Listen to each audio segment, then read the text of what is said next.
Last class में हमने आदत पढ़ लिया था, हमने सेक्शन 232 तक पढ़ लिया था। वैसे ये सीक्वेंस में नहीं है, ये जो है इसकी चल रही है सीक्वेंस आगे पीछे है, ये मैंने जो है टॉपिक वाइज इसको लिंक करा हुआ है। 233 एक सिंपल सेक्शन है, कह रहा copy of financial statement to be forwarded to the registrar. तो देखो फाइनेंशियल स्टेटमेंट जो अगर लिस्टेड कंपनी आपकी है तो ये एनुअल आपके अकाउंट्स बन रहे हैं, लिस्टेड कंपनी हो या पब्लिक हो या प्राइवेट हो, आपके एजीएम का नोटिस जाता है 21 डेज पहले, उसको आप नोटिस नहीं देते हो, उसके साथ आप क्या क्या देते हो, नोटिस देते हो। नोटिस के साथ पूरी आप प्लस एनुअल रिपोर्ट जाती है। एनुअल रिपोर्ट में क्या होता है, बोर्ड की रिपोर्ट होती है, सही है, इसमें ऑडिट रिपोर्ट होती है, सही है, अगर लिस्टेड कंपनी है तो चेयरमैन रिपोर्ट होती है, डायरेक्टर रिपोर्ट होती है, बोर्ड रिपोर्ट पता नहीं क्यों लिख देता हूँ बार बार। फिर इसके साथ जो आपका क्या जाता है, फाइनेंशियल स्टेटमेंट आपके जाते हैं। तो ये सिर्फ ये चीज नहीं होती है, और जो 21 दिन पहले जो है ये सारी चीजें किसको दे रहे होते हैं, मेंबर्स को दे रहे होते हैं। अब वो बता रहा है कि मेंबर को तो आप दे रहे हैं, हम रजिस्ट्रार को कब और क्या क्या देना है आइए इस सेक्शन के अंदर पढ़ते हैं। After the audited financial statements have been laid before the company, laid before का क्या मतलब होता है, प्रेजेंट करना, सही है, सही है, at the annual general meeting and duly adopted. Duly adopted का मतलब हुआ उन्होंने उसको अडॉप्ट कर लिया, अप्रूव कर लिया, मान लिया उसको, सही है। A copy of such financial statements together with the reports and documents duly signed shall be filed with the registrar। अच्छा इसमें लिखा है together with the reports, report कौन सी ये आ गई, director report, audit report, chairman report, ये report तो नहीं लग रहा कहीं से, ये क्या लिख दिया मैंने, चेयरमैन रिपोर्ट एंड बस ये तीन चीजें हैं, सही है। In case of a listed company within 30 days from the date of such meeting कौन सी, annual general meeting। In case of any other company, इसके अलावा कोई और कंपनी हो तो within 15 days from the date of such meeting। Such meeting कौन सी, annual general meeting। If the general meeting in which the financial statement is laid does not adopt it, adopt नहीं किया उन्होंने, सही है, मिसाल के तौर पर उन्होंने बोला भाई हमें अकाउंट सही लग रहा है, सेल तो इतनी हुई है, या आप लोग इतनी कम की सेल क्यों दिखा रहे हैं भाई, नहीं इसमें गड़बड़ है। और ऐसे बहुत रेयर चांस होता है, बहुत रेयर 0.001 होता है, क्योंकि ऑडिट भी हो रहा होता है, सब कुछ हो रहा होता है, लेकिन अगेन कोई भी वजह है नहीं हुई, किसी भी वजह से वो जो है उन्होंने अडॉप्ट नहीं किया, डेफर्स कंसिडरेशन देयरऑफ। अडॉप्ट मतलब उन्होंने बोला नहीं हम इसको नहीं मानते, ये गलत है, दोबारा बनाओ। डेफर्स कंसिडरेशन मतलब उन्होंने कहा नहीं अभी हम इसको नहीं देख रहे, हम बाद में देखेंगे। और इस एडजर्न, एडजर्न का इससे कोई ताल्लुक नहीं है, क्यों, जो डेफर कंसिडरेशन करेंगे उनको कोई ऑब्जेक्शन होगा तो, डज नॉट अडॉप्ट करेंगे जब उनको कोई ऑब्जेक्शन होगा। एडजर्नमेंट का ऑब्जेक्शन से कोई ताल्लुक नहीं है। एडजर्नमेंट क्या है भाई, 11:30 बजे मीटिंग थी, सही है, 11:30 से 1 तक थी, सही है, अब 1 बज गया, वो एजेंडा आइटम ही नहीं आया, उन्होंने बोला एडजर्न हो गई। एडजर्न क्या होती है, तो क्या होता है, कब होती है, same day same time same place next week, सही है। तो क्या कह रहे हैं, a statement of date fact, क्या फैक्ट कि भाई ये डेफर हो गई है, एडजर्न हो गई है, ये डज नॉट अडॉप्ट है, अलॉन्ग विद द रीजन। अब रीजन बताओगे भाई एडजर्नमेंट हुई तो क्यों हुई, भाई टाइम नहीं था यार, बाकी लोगों को और भी मीटिंग से जाना था, अडॉप्ट नहीं किया, क्यों नहीं अडॉप्ट नहीं किया, सही, अगर डेफर किया कंसिडरेशन क्यों डेफर किया, क्या ऐसी वजह थी कि डेफर कर दिया, सही है। shall be annexed to the said financial statement required to be filed with the registrar। क्या मतलब हुआ इसका, मुस्तफा गर्दन तो तुमने हिला दी, क्या मतलब हुआ इसका, दोबारा पढ़ो ये पैराग्राफ को पूरा, पहले पैराग्राफ पूरा पढ़ो ताकि सही जवाब दो।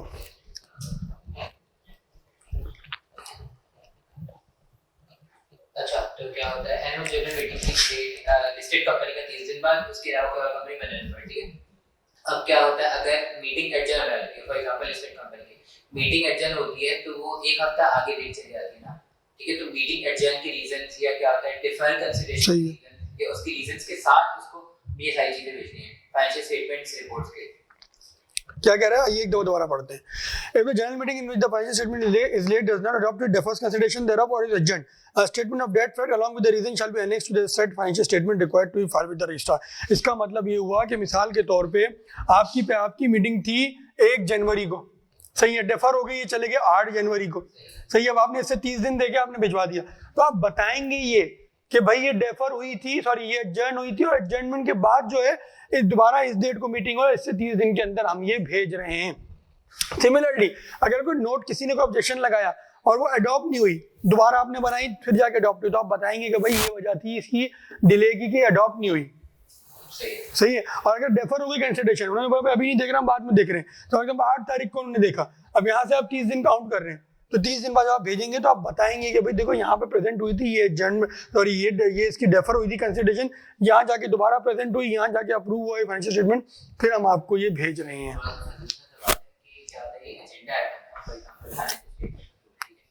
अब ये एजेंडा आइटम क्या होता है, आ जाती है 1 जनवरी को, ठीक है, 1 जनवरी को फॉर एग्जांपल लोग अप्रूव कर देते हैं, लेकिन एजीएम एट जनवरी आती है आगे। नहीं फिर तो 1 जनवरी से, क्योंकि उसका डेट ऑफ अप्रूवल, हाँ डेट ऑफ अप्रूवल उसका 1 जनवरी है। हमने ये चीज़ पढ़ी थी मीटिंग के चैप्टर में, शायद नहीं आप ले नहीं रहे थे क्लासेस, कि जिस दिन जो आइटम अप्रूव होगा उसकी डेट ऑफ अप्रूवल वही काउंट हो जाएगी। नोट में क्या कह रहा है, this section shall not apply to a private company having paid up capital not exceeding 10 million rupees और such higher amount of the paid up capital has been notified by the commission. मतलब क्या कि audited financial statement, एक तो थी audit ना कराने की रिक्वायरमेंट, वो तो 1 मिलियन से नीचे थी। अब अगर रजिस्ट्रार को जो नहीं देगा ये सारी चीजें जो हैं, कौन नहीं देगा, वो प्राइवेट कंपनी जिसका पेड अप कैपिटल 10 मिलियन से 1 करोड़ रुपए से कम है। ये कहीं बना लेना एक चार्ट सेक्शन रेफरेंस देके कि भाई ये चीज है, डिस्क्रिप्शन लिख लेना कि भाई क्या डिस्क्रिप्शन है कि no audit for a private company क्या। अब आगे लिख लेना कितने क्राइटेरिया लिख लेना, क्राइटेरिया लिख लेना क्या, लेस देन 10 मिलियन, सही है, less than 10 million, less than, जैसे no audit for private company, इस तरह बना लो, no audit for private company, private company. Criteria क्या लिख दिया आपने, क्या लेस देन कितना paid up capital, paid up capital कितना हो उसका, लेस देन 1 मिलियन। फिर वो सादे प्रिंट हो गए थे ना, कि केएनएस वाले हैं ना, बाइंडिंग का बीच चैप्टर तो खत्म हो जाए वरना क्यों चाहिए, तुम कहाँ थे पिछले हफ्ते?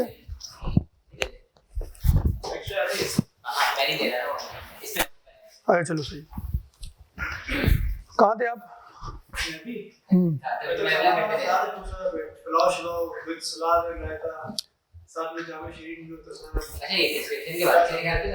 हाँ मैं क्राइटेरिया लिख रहा हूँ कि डिस्क्रिप्शन, मतलब आपको आप कुछ भी हेडिंग डाल सकते हो, तो मैंने ऐसी रैंडम डाल दी।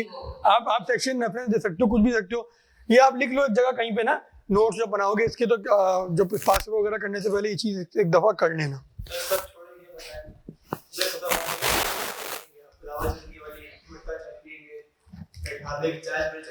कहीं भी इसलिए मुझे घेर रहा है।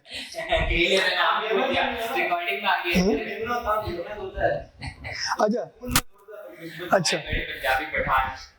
ये भी रिकॉर्ड हो रहा है, तुम लोग कर रहे हो ना। अच्छा चलो, अच्छा आगे बढ़ते हैं। सेक्शन 237। अच्छा अब आ गए हो लेट, तो थोड़ा सा जल्दी कर लो, अब इतनी भी फरागत नहीं होनी चाहिए।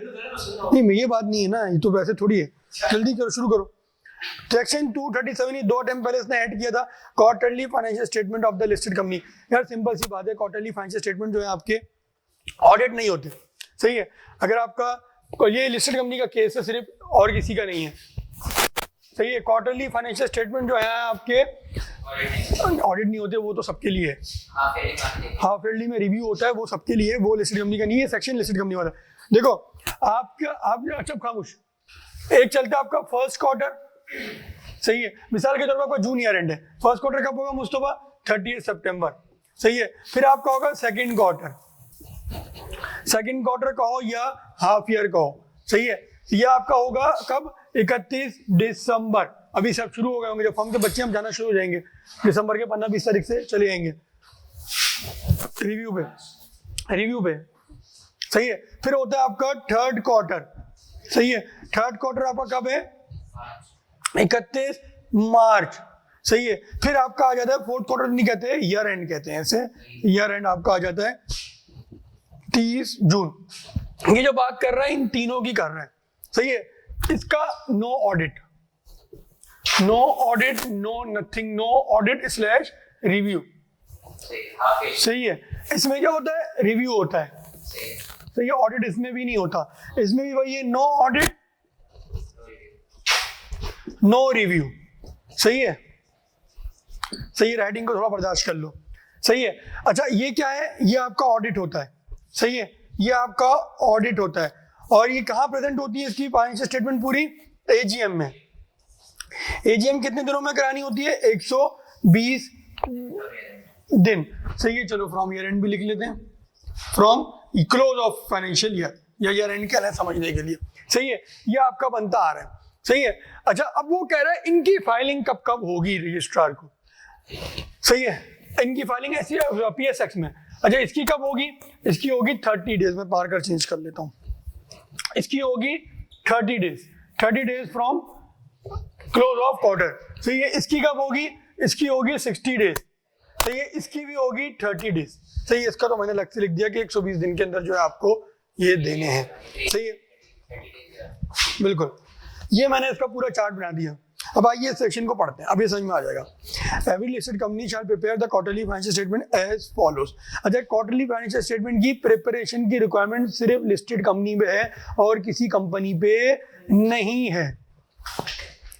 Within 30 days of the close of the first and third quarter of its year of account आ गया। मुस्तफा इधर देखो और आप तुम भी देखो, 1 में क्या लिखा था मैंने, फर्स्ट क्वार्टर में क्या है 30 डेज। देखो मैं अगर एक वो भी कर दूं, ये जो है फर्स्ट क्वार्टर का सारा ये कहानी चल रही है, सेकंड की सारी जो है वो यहाँ तक चल रही है, थर्ड की जो है वो यहाँ तक चल रही है, फोर्थ जो है वो ये नीचे पूरा आ गया, सही है मुस्तफा।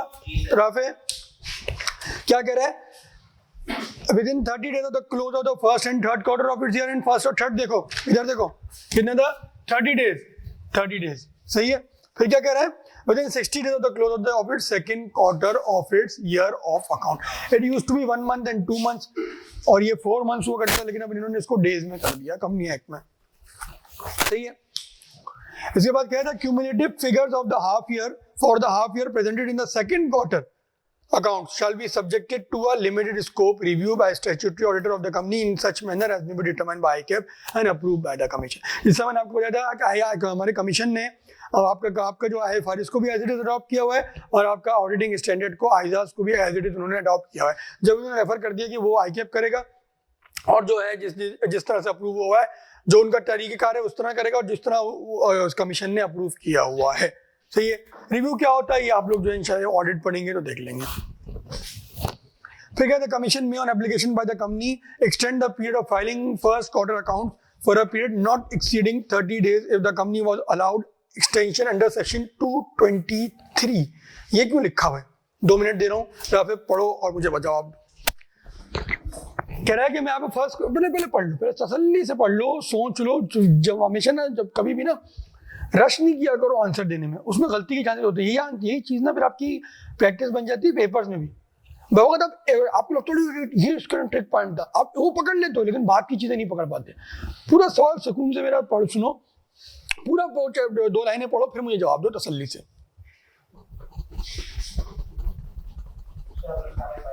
बिल्कुल खाली मैं, अरे यार पहले इसका जवाब तो दो पड़ गया मुझको भैया।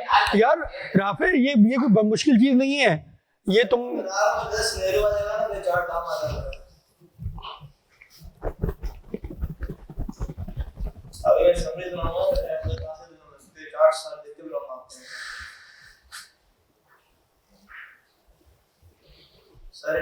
एक सेकंड अभी रुक जाओ।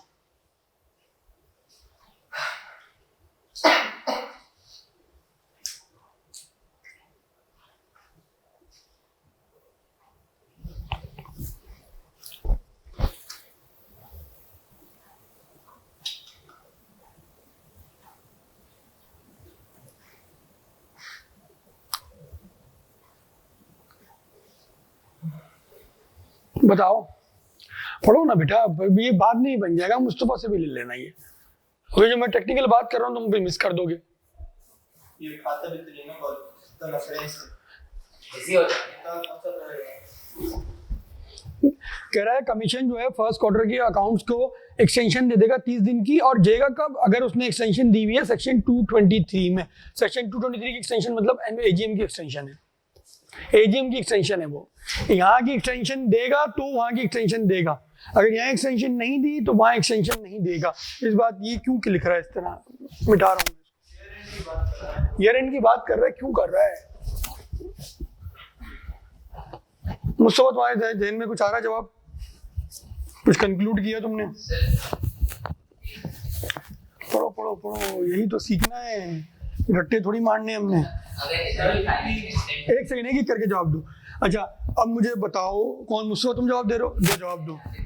दो, चलो जो भी दो, एक सेकंड ना, एक सेकंड, जून है, इसको करना है आपने मिसाल के तौर पे 28 अक्टूबर, सही है। ये आपका जो है सितंबर है, ये आपको करना है, ये ना, यही वो चार्ट ही बन रहा है ना, ये 30 दिन मतलब क्या, 31 अक्टूबर, 30 अक्टूबर।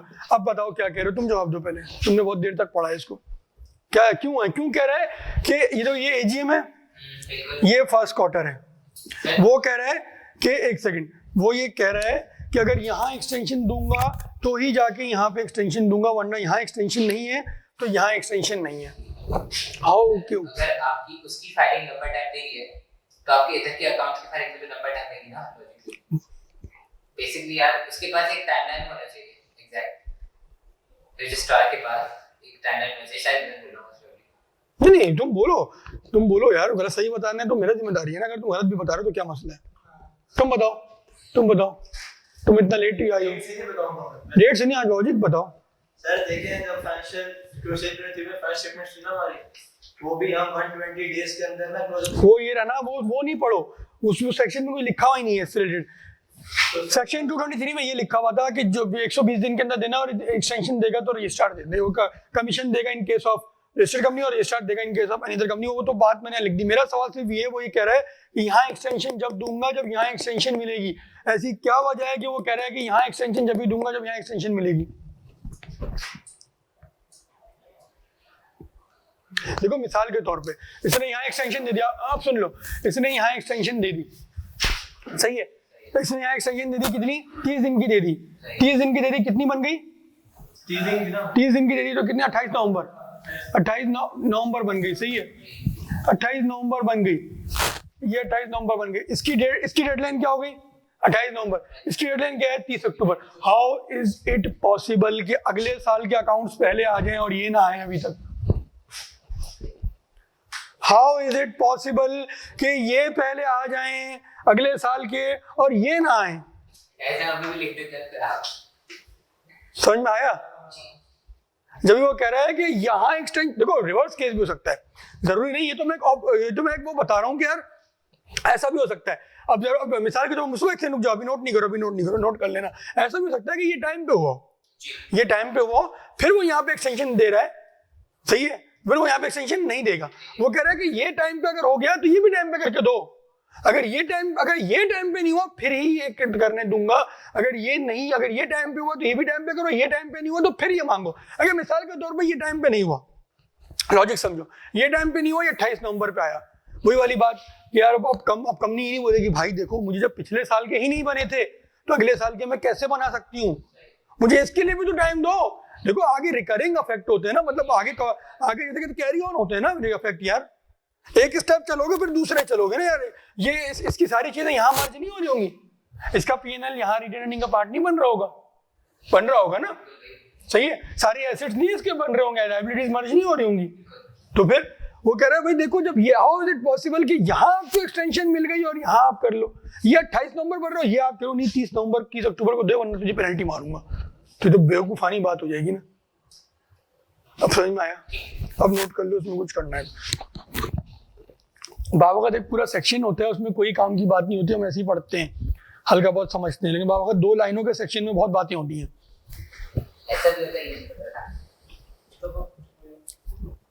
ये ना आप लोग सोचने लॉ को देखो इसी तरह पढ़ने में मजा है, वरना तो ये मैं ऐसे पढ़ा के निकल जाता तब तक 2-3 सेक्शन हो चुके होते आगे के।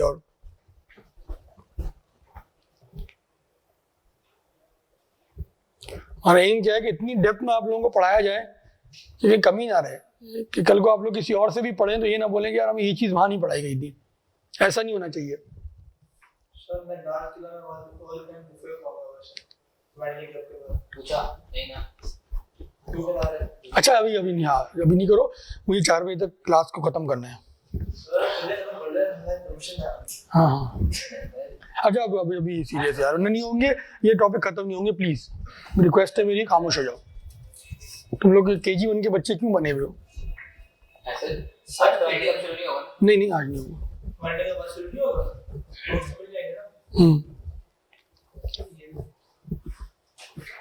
यार चाय और पानी का बोल दो किसी को, चाय और पानी का बोल दो किसी को, सादा पानी। चलो आगे बढ़ते हैं।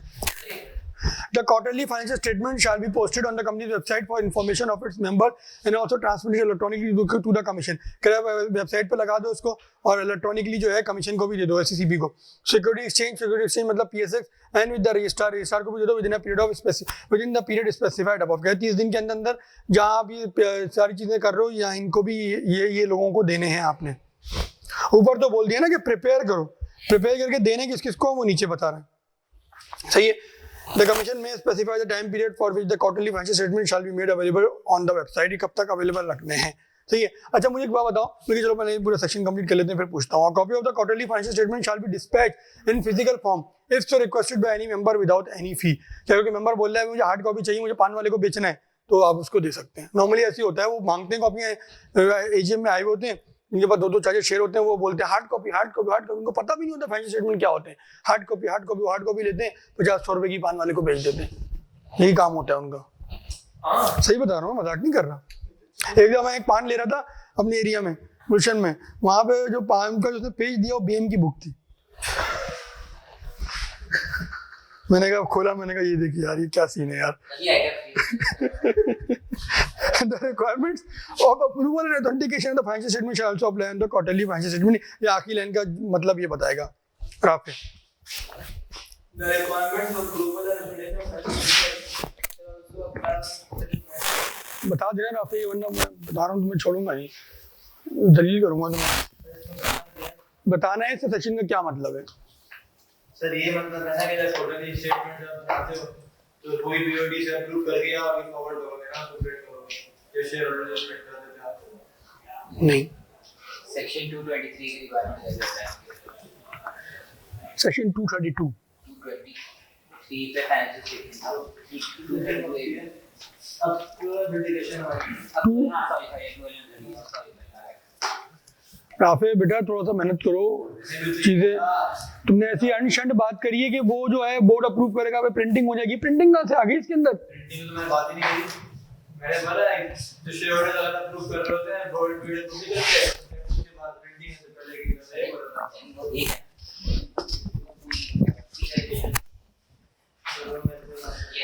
अच्छा जी. अच्छा, ये क्वार्टरली फाइनेंशियल स्टेटमेंट जो है ये मेंबर्स को नहीं जाते हैं.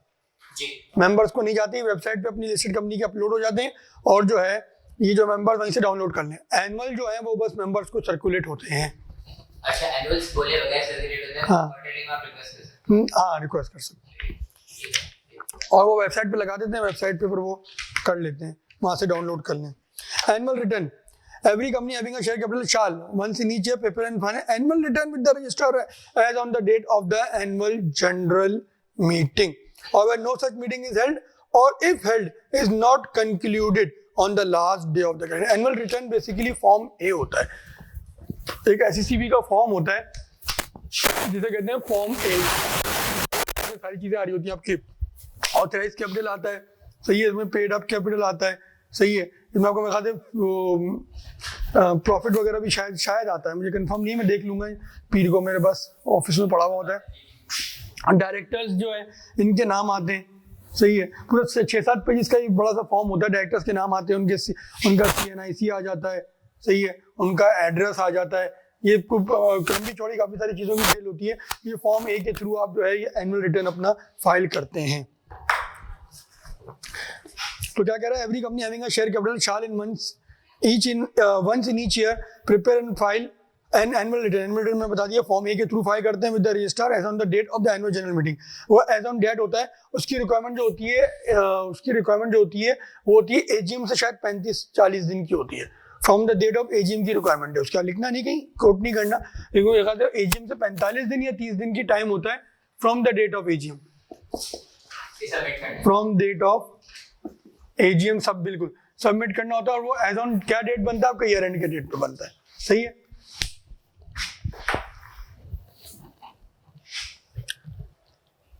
सही है. On the date of annual general meeting. देखो लिखा हुआ भी है इसमें, बल्कि with the register as on the, देखो prepare and file annual return with the register as on the date of annual general meeting और when no such meeting is held और if held is not concluded on the last day of the calendar. सही है. Annual general meeting की date पे बनता है. उसको जब सबमिट कब करना हो, 30 से 45 दिन from the date of AGM आपको इसके अंदर जमा कराना होता है। नॉट हेल्ड अगर कह रहे नॉट हेल्ड है तो last day of the calendar 31 दिसंबर के हिसाब से बना दो। A company not having a share capital shall in each year prepare and file with the registrar return containing the particulars in a specified form as on the date of the annual general meeting or where no such meeting is held or if held is not concluded on the last day of the calendar year। अगर वो company जिसके share capital नहीं है तो उसका कोई specify उसका अलग फॉर्म होगा। ये फॉर्म है हैविंग शेयर कैपिटल है तो हो सकता है कोई दूसरा फॉर्म हो उसका, तो उसके थ्रू जो है आप उसको सबमिशन करा देंगे। Such return shall be filed with the registrar within 30 days from the date of the, बल्कि लिखा हुआ आ गया है, सही है 30 डेज है 45 नहीं है, कहते हैं 30 या 45 है, सही है 30 डेज, सही है। From the date 30 days from the date of the AGM held in the year or when no such meeting is held or if held is not concluded from the last day of the calendar year to which it relates। सही है, या तो फिर 30 जनवरी तक कर दो, अगर AGM हुई है तो एजीएम से लेके 30 दिन के अंदर अंदर आपको ये सबमिशन करानी है। अगर कोई हैविंग शेयर कैपिटल है तो फॉर्म ये होता है, नॉट हैविंग शेयर कैपिटल का पता नहीं कौन सा फॉर्म होता है, मुझे पता नहीं है, पता कर लूंगा मैं इंशाल्लाह। All the prescribed particulars shall have been previously entered in one or more registers kept by the company for the purpose। जितने प्रिस्क्राइब्ड पर्टिकुलर हैं जो ने प्रीवियसली एंटर किए हैं आप जो है कंपनी रिटेन करके रखिएगी उसको। Nothing in this section shall apply to a company in case there is no change of particulars in the last annual return filed with the registrar। भाई एनुअल रिटर्न में जो चेंज आता है particulars में क्या आता है, किसी डायरेक्टर का एड्रेस चेंज हो गया, एजीएम हो गई डायरेक्टर चेंज हो गए, तो ये जो है इसके अंदर फॉर्म के अंदर यही चेंज होता है, एनुअल रिटर्न के अंदर यही चेंज होता है। Provided a company other than a single member company or a private company having paid up capital of not more than 3 million, सही है, वो कंपनी जो कि सिंगल मेंबर कंपनी नहीं है या प्राइवेट कंपनी नहीं है जो कि 3 मिलियन के जिसके कैपिटल अंदर है, shall inform the registrar in a specified manner that there is no change of the particular in the last annual return filed with the registrar। सही है,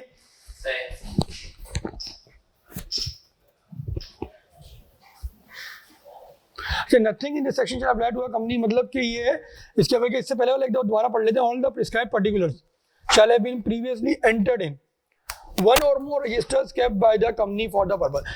मतलब ये कि जितने प्रिस्क्राइब्ड पर्टिकुलर मिसाल को जो डायरेक्टर का नाम है, डायरेक्टर का नाम कंपनी को पहले से कहीं ना कहीं रिकॉर्ड हुआ हो, डायरेक्टर का नाम कहाँ रिकॉर्ड होता है सबसे पहले फॉर्म 29 जाता है, सही है।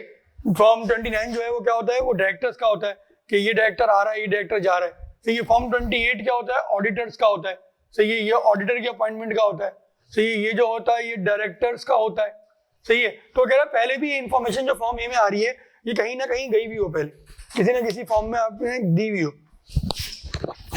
और कह रहा है ये यहाँ पे इस सेक्शन में कुछ भी अप्लाई नहीं होगा अगर कोई भी चेंज नहीं है तो, मतलब क्या होगा, फॉर्म में फाइल नहीं होगा। इस सेक्शन को पढ़ लें एक दफा, बहुत ही बेसिक सा सेक्शन है, कुछ भी नहीं है इसके अंदर, पढ़ लें और बता दें मुझे। रिलेटेड पार्टी इसके बाद वाला है वो थोड़ा सा हम तरीके से पढ़ते हैं उसको।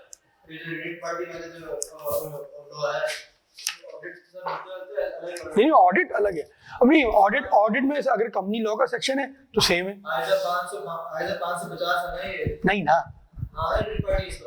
आइजा तो बेटा वो ऑडिट के रेफरेंस से, ये तो कंपनी लॉ के रेफरेंस। और रिलेटेड पार्टी का कॉन्सेप्ट देखो, रिलेटेड पार्टी क्या है, कंपनी लॉ डिफाइन नहीं करता। कंपनी लॉ कहता है मैंने आईएफआरएस को अडॉप्ट किया है, जो आईएफआरएस रिलेटेड पार्टी कहता है वही कंपनी लॉ रिलेटेड पार्टी कहता है, सही है। अब जो हमारे ऑडिटिंग स्टैंडर्ड्स हैं वो भी रिलेटेड पार्टी को मैं कहता रेफर करता है आईएफआरएस से, सही है, वो भी आईएफआरएस से करता है, वो भी डिफाइन नहीं करता। तो इसका मतलब क्या हुआ, रिलेटेड पार्टी सब जगह सेम हुआ, रिलेटेड पार्टी सेम हुआ, रिक्वायरमेंट नहीं, वहाँ ऑडिट के रेफरेंस से बात हो रही है या कंपनी लॉ के रेफरेंस से बात हो रही है।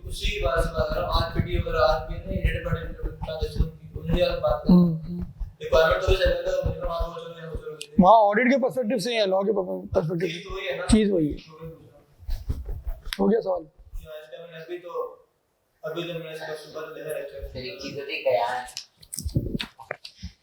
चलो सेक्शन में एक दफा पढ़ लो, चलो बच्चों जल्दी इस सेक्शन में एक दफा पढ़ो फिर आगे बढ़ते हैं। खत्म करना है हमने आज ही,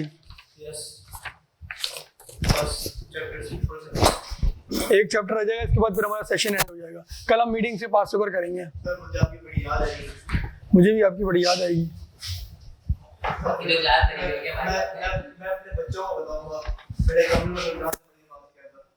इंशाल्लाह।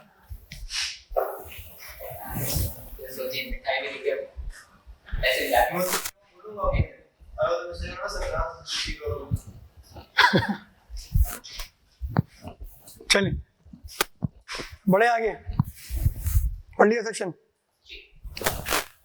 अच्छा अब ये कह रहा है रिलेटेड पार्टी, ये इस दफा की इंक्लूजन है, ये इस दफा की जो है ये इंक्लूजन है रिलेटेड पार्टी, ये पहले नहीं था।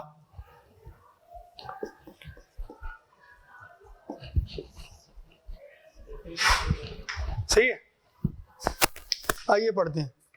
A company may enter into any contract or arrangement with the related party only in accordance with the policy approved by the board, subject to such conditions as may be specified। देखो law जब भी कहता है ना, law related party में कहता है arms length transaction होनी चाहिए। आर्म्स लेंथ मतलब अगर मैं, ये मेरी रिलेटेड पार्टी है, मैं आपको जो चीज 10 रुपए की दे रहा हूँ इसको भी 10 रुपए की दूँ, this is called arms length transaction.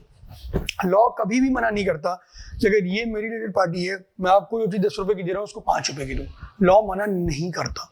Law कहता है इसका अप्रूवल ले लो। सही है, अप्रूवल ले लो।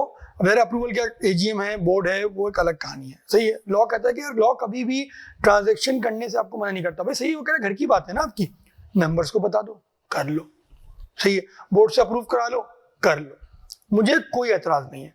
हाँ, अगर कोई अप्रूवल कुछ नहीं करना तो फिर जो आपकी ट्रांजेक्शन है वो आर्म्स लेंथ होनी चाहिए। सही है, ये इसका मेन जो है, ये जो मैं बात शुरू करने वाला हूँ, इसका मेन जो कोर रीजन है वो यही है। ठीक, आइए इसको दोबारा पढ़ते हैं। A company may enter into any contract और arrangement with the related party, वो कह रहा है कोई भी कॉन्ट्रैक्ट और अरेंजमेंट आप रिलेटेड पार्टी से कर सकते हैं। सेल का कर सकते हैं, परचेज का कर सकते हैं, कोई सर्विसेज से कर सकते हैं, एनी सॉर्ट ऑफ आप जो है अग्रीमेंट कॉन्ट्रैक्ट कर सकते हैं इन accordance with the policy approved by the board. Policy approve by the board मतलब कि बोर्ड ने कह दिया कि भाई देखो रिलेटेड पार्टी के साथ कोई भी ट्रांजेक्शन होगी। फॉर एग्जांपल हमारे मल्टीपल प्रोडक्ट बिकते हैं, 28 प्रोडक्ट्स हैं हमारी कंपनी है। सही है, हम क्या हैं, हम हैं कंपनी ए, कंपनी ए हमें, और ये हमारी रिलेटेड पार्टी है कौन सी, कंपनी बी। सही है, अब बोर्ड ने कह दिया देखो कंपनी बी को आप जो भी बेचोगे 28 के 28 प्रोडक्ट में सब में आप उसको 20% ऑफ देंगे। ये क्या हो गई, पॉलिसी बन गई। अब आप क्या कह रहे हैं, इसके अंदर क्या कह रहे हैं, आप जो है कोई भी अब ये जब पॉलिसी बोर्ड ने बना दिया 28 के 28 प्रोडक्ट्स की आप कोई भी डील करेंगे तो पॉलिसी आप फॉलो करेंगे। सही है, ये जो आपके बड़े-बड़े कस्टमर्स होते हैं, कंपनी को वो डिस्काउंट तो है, वो उनका इंटरनल होता है ना, वो भी अप्रूव होता है, लेकिन उसकी कोई रिक्वायरमेंट नहीं है बोर्ड वगैरह की। सही हो, रिलेटेड पार्टी में वो कह रहा है खासो खास ख्याल रखवा रहा है कि ऐसा ना हो कि कोई मिली भगत करके मेंबर्स के पैसों की ऐसी तैसी कर दे, इधर का सारा पैसा इसको खाली कर दे, सारा पैसा इधर भेज दे। इसका रिलेटेड पार्टी है ना, कुछ भी कर सकते हैं ना, कॉस्ट से नीचे भेज दें, ये लॉस में आई जा रही है, पता ही नहीं चल रहा क्यों लॉस में आ रही है। सही है, दोबारा पढ़ लेते हैं। Company may enter into any contract और arrangement with the related party only in accordance with the policy approved by the board, subject to such condition as may be specified with respect to. क्या condition हो सकती है specified, कौन करेगा specify, पढ़ते हैं अभी। सेल, परचेज और सप्लाई ऑफ एनी गुड्स और रॉ मटेरियल। सही है, कि अगर भाई कोई भी अगर उस कंडीशन स्पेसिफाई की भी है कि भाई इनको जो है आप डिस्काउंट पे दे रहे हैं, लेकिन ऐसा ना हो कि बहुत सारा माल दे दें। मिसाल के तौर पे इनको जो है 10,000 मेट्रिक टन से ऊपर सामान नहीं देंगे साल में, इससे ऊपर जाएगा तो आर्म लेंथ ट्रांजेक्शन होगी। ये एक स्पेसिफाई कर दिया भाई ये बहुत बड़ी कंपनी हो सकती है, हमारी रिलेटेड पार्टी है लेकिन हमसे बड़ी कंपनी हो, अब सारा इसी को बेच दोगे तो आप क्या कमाओगे, आपका 20% जीपी तो वैसे ही कम हो गया ना। बोलो सर पार्टी कंपनी भी है तो मुझे सब्सिडी है, सब्सिडी तो ऑब्वियसली बन जाएगी। अब अगेन ये आप आईएफआरएस से रेफर करें, ये देखिए वो आपको आईएफआरएस में नहीं फंसाएगा, यहाँ पे वो आईएफआरएस में नहीं फंसाएगा आपको। सही है, वो आपको यूं बोल देगा इसका एक डायरेक्टर है, इसका एक डायरेक्टर, दोनों जगह बैठा हुआ रिलेटेड पार्टी होगी। सही है, रिलेटेड पार्टी के एम्बेड में भी आ जाता है। सही है, अब आईएफआरएस वाली चीजों में आपको नहीं फंसाएगा, फंसाना भी नहीं चाहिए।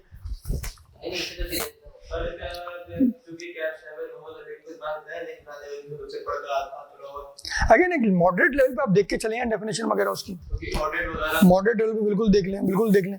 जब फिर कह रहा है सेलिंग और अदरवाइज डिस्पोजिंग ऑफ और buying property of any kind, कह रहा है कोई भी रिस्ट्रिक्शन लग सकती है, कोई भी कंडीशन लग सकती है। सही है, विद रिस्पेक्ट टू सेलिंग या डिस्पोजिंग, बात वही है, डिस्पोज ऑफ कर रहे हो, कुछ बेच रहे हो या खरीद रहे हो, क्या चीज, प्रॉपर्टी ऑफ एनी काइंड। सही है, ऊपर गुड्स और मटेरियल की बात कर रहा था, नीचे प्रॉपर्टी की बात कर रहा है। Leasing of property of any kind, lease आप लोगों को पता है, सबने पढ़ा हुआ है। सही है, अवेलिंग और renting any of any services, कोई भी सर्विस हो सकती है। मिसाल के तौर पे ये एक आईटी कंपनी है, इसके बाद आपने कोई एसएलए कर लिया, सर्विस लेवल एग्रीमेंट किया हुआ है, अगर उससे रिलेटेड भी कोई रिस्ट्रिक्शन हो सकती है, कोई कंडीशन लग सकती है। फिर कह रहा है appointment of any agent for purchase और sale of goods material services और प्रॉपर्टी। तो मिसाल के तौर पे ये जो है एक एजेंसी है जो आप जो ये सर्विसेज भी देती है, एडवर्टाइजिंग सर्विसेज देती है, मार्केटिंग कैंपेन्स करवाती है, आपके ब्याह पे आप सामान खरीद के बेचती है। तो कह रहा है अगर ये इसका काम है तो हो सकता है इससे रिलेटेड भी इसके बोर्ड ने कोई रिस्ट्रिक्शन लगाई, कोई कंडीशन लगाई हो। Such related parties appointment to any office or place of profit in the company, सही है। कि अगर इससे रिलेटेड पार्टी की कोई अपॉइंटमेंट हो रही है इस कंपनी में कोई भी, तो उस पर भी कोई रिस्ट्रिक्शन लग सकती है। और place of profit in the company, कोई प्रॉफिट में शेयर वगैरह बन रहा है, इट्स सब्सिडरी कंपनी और एसोसिएटेड कंपनी। इसकी सब्सिडरी, किसकी सब्सिडरी, दोबारा पढ़ो इसको। Such related parties appointment to any office और place of profit in the company, its subsidiary company और एसोसिएट कंपनी। इसका मतलब इसकी सब्सिडरी नहीं, इसकी सब्सिडरी की बात कर रहे हैं, इसकी सब्सिडरी और इसकी एसोसिएटेड कंपनी। देखो जुमला किस तरह बन रहा है, कह रहा है in the company, number 1, thank you, in the company its subsidiary, in the company एरी, ये वाली कंपनी, इट्स सब्सिडरी और its associated company, provided that where majority of the directors are interested in any of the above transaction। majority का क्या मतलब हुआ Rafe, majority of the director का क्या मतलब हुआ, 50%। बिल्कुल सही, 50% ज्यादा। the matter shall be placed before the general meeting for approval as special resolution। कह रहा है कि देखो अगर 50% से कम कोई डायरेक्टर्स इंटरेस्टेड है या कोई भी इंटरेस्टेड नहीं है तो जो बोर्ड कह रहा है वो कर लो, सही है। बोर्ड जो पॉलिसी बना रहा है ट्रांजेक्शन की आप कर लो, सही है। बोर्ड जिस तरह कह रहा है कर लो, लेकिन अगर कहीं डायरेक्टर्स का अपना इंटरेस्ट आ रहा है रिलेटेड पार्टी में, तो देखो अगर जो है मिसाल के तौर पर किसी एम्प्लॉइज का इंटरेस्ट है, सीएफओ है, डायरेक्टर सेल्स और जीएम सेल्स है इसका है, तो कह रहा है सही है बोर्ड इसको देख लेगा, बोर्ड इसको देख लेगा, बोर्ड तक लेके जाओ, बोर्ड देख लेगा, बोर्ड बोलेगा भाई देखो ये ट्रांजेक्शन में ये इन्वॉल्व नहीं होगा, ये जो भी है कंडीशन लगा देगा, जो सारी ए से लेके आपकी जो एफ तक कंडीशन है जो भी एप्लीकेबल होगी वो लगा देगा कि ये जीएम जो है ये सीएफओ जो है यहाँ कनेक्टेड नहीं होगा with respect to transaction with company भी। लेकिन कह रहा है अगर बोर्ड का ही अगर इंटरेस्ट है और वही मोर देन 50% है, मोर देन 50% क्यों कहा है मुस्तफा इसके अंदर, 50% से लेस भी तो कह सकता था। सर बोर्ड की वोटिंग तो होती है, हाँ तो बोर्ड डायरेक्टर की मीटिंग में क्या ऑपरेटिंग एक्टिविटी वगैरह सब उन्हीं के हाथ में होती है। सही है, बोर्ड का रेजोल्यूशन तो ये वही डिसाइड करके इनको दे देंगे। तो 50% ज्यादा तो क्या हुआ, 75% भी तो कह सकता था। स्पेशल रेजोल्यूशन तो 75% होता है ना, 50% का वोट मिलेगा तो ये ट्रांजैक्शन अप्रूव होगी ना। हाँ 50% से कम स्पेशल रेजोल्यूशन हो तो 75 होता है ना फिर तो। जनरल मीटिंग में वो तो जनरल मीटिंग है। Very good, special resolution general meeting में होता है। बोर्ड का कोई भी रेजोल्यूशन मेजॉरिटी से पास होता है, बोर्ड का कोई भी रेजोल्यूशन ग्रेटर देन 50% में पास होता है। तो जब वो कह रहा है कि अगर 7 में से 4 डायरेक्टर का इंटरेस्ट है तो उनको तो उन 3 की परवाह ही नहीं होगी ना, वो तो भाई थैले लगा देंगे उनको, पर चारों ने अप्रूव कर लिया, हो गया काम खराब कंपनी का। तो ये मजे कर रहे हैं कंपनी के पैसों में, तो वही वो कह रहा है कि कंपनी के पैसों में जो है वो मजे ना कर लें, वो जब भी कह रहा है कि मोर देन 50% की लॉजिक ये है, समझे राफे? मैंने जवाब दिया। ओ हेलो मैसेज आ रहा है, क्लियरेंस चाहिए गुड मॉर्निंग सर, मुझे वेरी गुड। अच्छा अगर 50% ज्यादा होगा तो क्या होगा, the matter shall be placed before the general meeting for approval as special resolution. Special resolution को मार्क करोगे, ये ऑर्डिनरी नहीं होगा, स्पेशल रेजोल्यूशन होगा।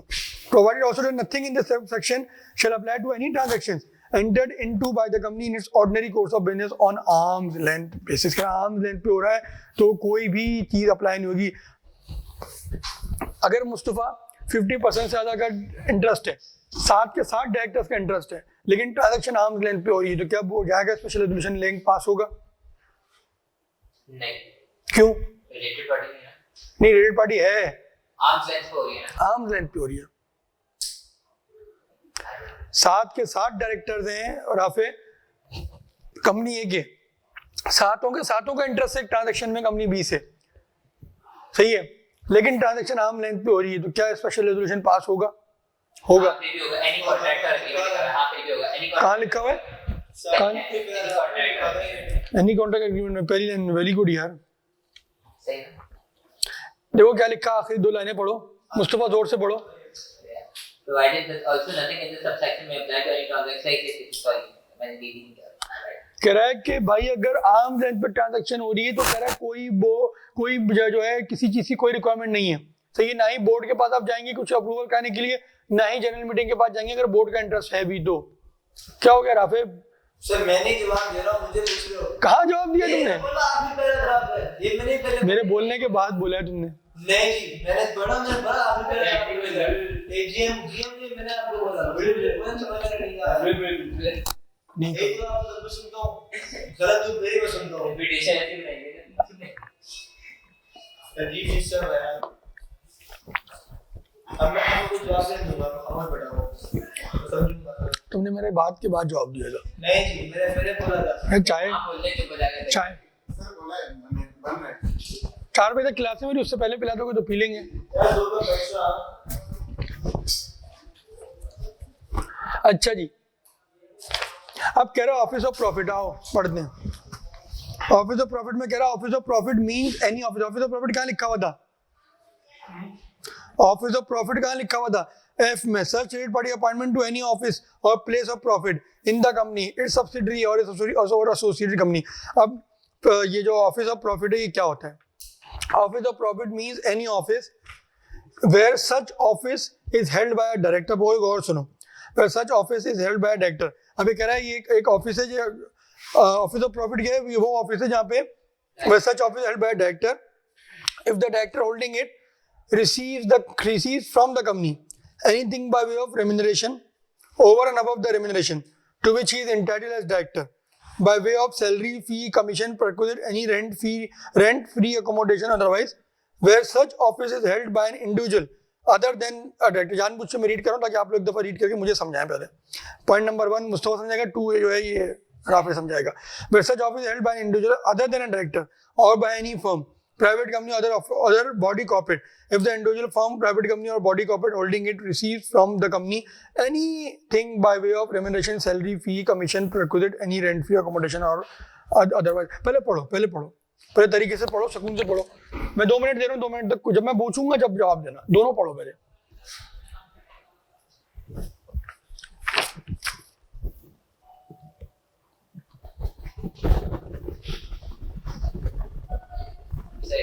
पढ़ लो रुक जाओ, उसको भी पढ़ने दो। 2 मिनट रुक जाओ, 2 मिनट के बाद हम पूछूंगा मैं।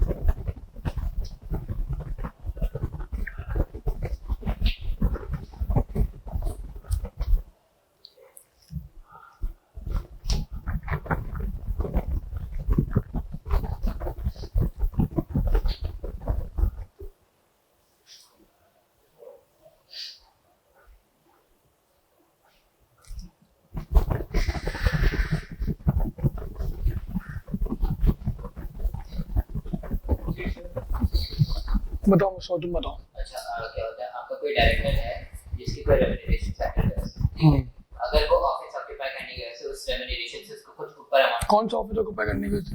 वो जो ऑफिस ऑफ प्रॉफिट कोई भी ऑफिस वो ऑक्यूपाई करता है, फॉर एग्जांपल डायरेक्टर सेल में, फॉर एग्जांपल, ठीक है।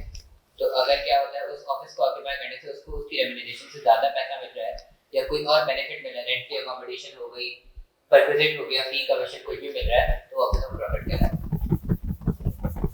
तुम बताओ।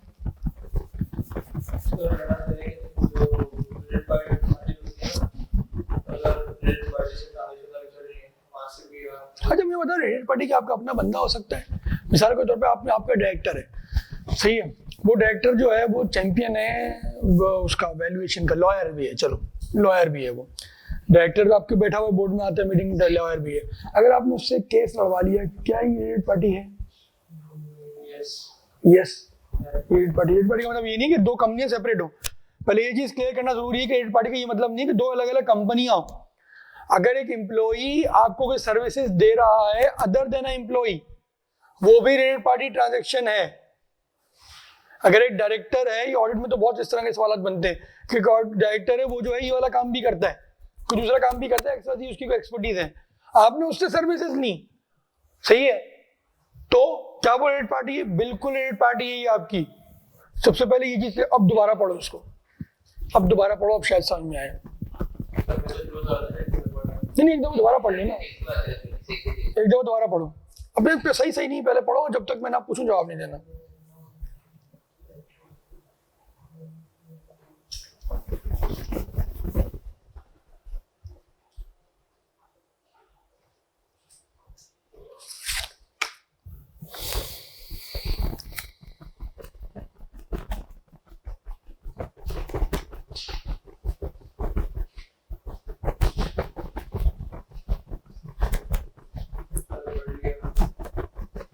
बोलो अब बताओ मुझसे।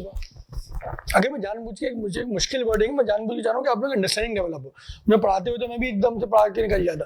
अंडरस्टैंडिंग डेवलप होना बहुत जरूरी था कि चीज़ों को पढ़ना है।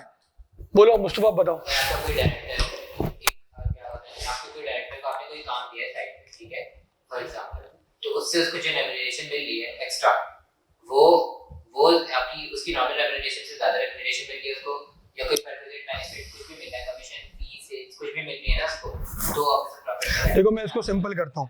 सही है, आपकी बात कुछ हद तक सही है, आपकी बात कुछ हद तक सही है। मैं इसको थोड़ा सा सिंप्लीफाई करता हूँ, एक एग्जांपल देता हूँ मैं, आप जो है इसमें समझ जाएंगे।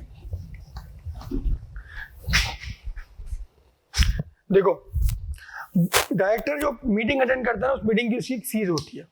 25,000 पर मीटिंग भी होती है, गरीब कंपनी देती है।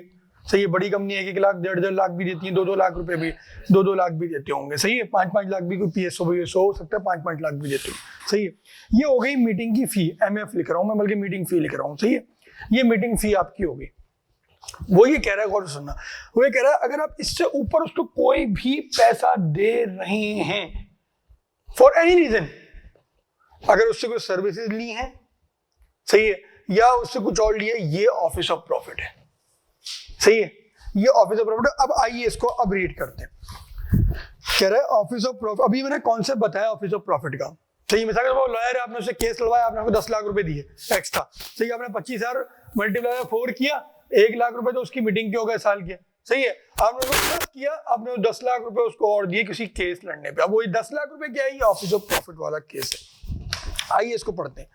कह रहा है office of profit means any office where such office is held by a director. यहाँ सिर्फ डायरेक्टर की बात हो रही है। If the director holding it receive from the company, अगर वो डायरेक्टर है रिसीव करता है company say anything by way of remuneration, remuneration के तौर पे कोई भी चीज लेता है, over and above the remuneration to which he is entitled as the director, जितने भी उससे ऊपर पैसे ले रहा है तो फजूल में तो नहीं ले रहा होगा ना, कोई रीजन तो होगा, कोई ना कुछ तो होगा, फजूल में तो नहीं देगी ना कंपनी उसको, वो तो फ्रॉड हो गया ना। बाय वे ऑफ सैलरी दे रहे हो, बाय वे ऑफ फी हो, बाय वे ऑफ कमीशन हो, बाय वे ऑफ परक्विजिट हो, या कोई रेंट फ्री अकोमोडेशन दे रहे हैं, या अदरवाइज इसको ब्रॉड टर्म में लेके करें, इसके अलावा कुछ भी है। जो आप इससे ऊपर पैसा दे रहे हैं, जो आप इससे ऊपर पैसा दे रहे हैं, वो क्या है, इसका ऑफिस ऑफ प्रॉफिट है। सेकंड जुमले में भी ये कह रहा है, यहाँ पे डायरेक्टर को निकाल के इंडिविजुअल कह रहा है, और फॉर्म प्राइवेट कंपनी और एनी बॉडी कॉर्पोरेट की बात कर रहे हैं। कुछ भी दोगे तो वो ऑफिस ऑफ प्रॉफिट बन जाएगा। By way of salary remuneration है। अब आओ पॉइंट नंबर F दोबारा पढ़ते हैं। पीछे आओ, पॉइंट नंबर F सेक्शन 208। भाई 208 पीछे आओ ना, पीछे आओ एक पेज, इसी पेज पे कहाँ है तुम्हारा, इसी पेज पे। तुम लोग ये नहीं पढ़ रहे थे मेरे साथ? कौन सा? अरे तुम्हें प्रिंटिंग का फर्क है। अच्छा प्रिंटिंग का फर्क है, अच्छा। ये नहीं, मैं 107 और 108 है यहाँ पे। अच्छा मैं समझा कि वो तुम लोगों के पिछले हफ्ते वाले। देखो पॉइंट नंबर F, देखो क्या कह रहा है, सच रिलेटेड पार्टीज अपॉइंटमेंट, कंडीशंस की बात कर रहा है ना, ऊपर क्या हेडिंग थी, subject to such conditions as may be specified with respect to such related parties appointment to any office और place of profit in the company. उस वक्त मैंने क्या बताया, इट्स सब्सिडरी, उसी की सब्सिडरी में या उसी की एसोसिएटेड कंपनी में। इन तीनों कंपनियों में वो कुछ भी ओवर एंड अबव लेगा तो ऑफिस ऑफ प्रॉफिट कहला जाएगा। और ऑफिस ऑफ प्रॉफिट की कोई भी रिस्ट्रिक्शन लगा सकते हैं, कौन, बोर्ड लगा सकता है। क्लियर हुआ? अब पढ़ते हैं arm's length transaction. Mean transaction which is subject to such terms and condition as may be specified. Very good, वाह क्या डेफिनेशन दिया। असल में बेसिकली ये उसको IFRS को रेफर कर रहा है, स्पेसिफाई मतलब IFRS को रेफर कर रहे हैं। अब देखो तुम्हारी आसानी के लिए, तुम्हारे लिए लॉ ने देखो कितना आसान किया तुम पे, तुम्हारी जिंदगी पे, रिलेटेड पार्टी में लिख के भी दे दिए कौन कौन आएंगे। सही है। वैसे मैं आपको एक बात बताऊं, ये तो उसने लिख दिया, ये तो है ही है, लेकिन इसके अलावा अगर कोई IFRS में, प्रैक्टिकल बात बता रहा हूं, इसके अलावा कोई IFRS में रेटेड पार्टी है तो वो भी रेटेड पार्टी होगा। आपके सवाल की हद तक अप्लाई नहीं होगा, वो आपको सवाल नहीं पूछेगा वहां से, लेकिन प्रैक्टिकली वो भी अप्लाई होगा। क्यों? क्योंकि आपका IFRS को एज इट इज अडॉप्ट करता है कंपनी लॉ आपका। सही है। रेटेड पार्टी में क्या है, डायरेक्टर और हिज रिलेटिव। ठीक, थैंक यू यार। क्या कह रहा है, डायरेक्टर और हिज रिलेटिव। सही है। रिलेटिव में क्या आएगा, रिलेटिव में क्या आएगा? स्पाउस भी बच्चे जो भी हो। स्पाउस भी एक ही चीज है, नीचे लिखा हुआ है रिलेटिव मीन स्पाउस मतलब बीवी है तो औरत है तो शौहर, आदमी है तो उसकी बीवी, सिबलिंग्स भाई बहन, लीनियल असेंडेंट्स एंड डिसेंडेंट मतलब बेटा पोता और अब्बा दादा सब आ जाएंगे इसके अंदर ऑफ अ पर्सन। सही है। फिर क्या कह रहा है? की मैनेजरियल पर्सनल और his relative A firm in which a director, manager or executive is a partner, सही है। वो फर्म मिसाल के तौर पे हम ये कंपनी ए है, हम कंपनी ए है, सही है। यहाँ हमारा एक डायरेक्टर है, डायरेक्टर का नाम है काशिफ। अब काशिफ भाई जो है ये एक फर्म है एबीसी पार्टनरशिप, सही है, एबीसी पार्टनरशिप है। ये काशिफ भाई यहाँ पे क्या है? पार्टनर है, तो ये भी आपस में रिलेटेड पार्टी हो गई, सही है। Private company in which a director और manager is a member of और डायरेक्टर, बात वही है। अब वही है मिस्टर काश, ये एबीसी क्या है? पार्टनरशिप से निकल के ये प्राइवेट लिमिटेड हो गई, सही है, तरक्की हो गई इस कंपनी की, सही है, प्राइवेट लिमिटेड, सही है। अब मिस्टर काशिफ जो है यहाँ पे क्या थे? मेंबर थे या डायरेक्टर थे। अच्छा, मेंबर को क्यों शामिल कर रहा है? मेंबर से क्या होता है? मेंबर कौन सा ड्यूटी अफेयर्स में हिस्सा लेता है? हाँ, वोटिंग राइट।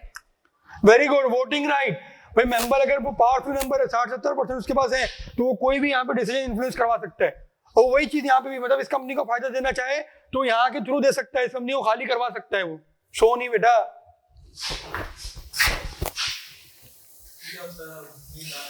डायरेक्टर क्यों नींद आ रही है इतनी?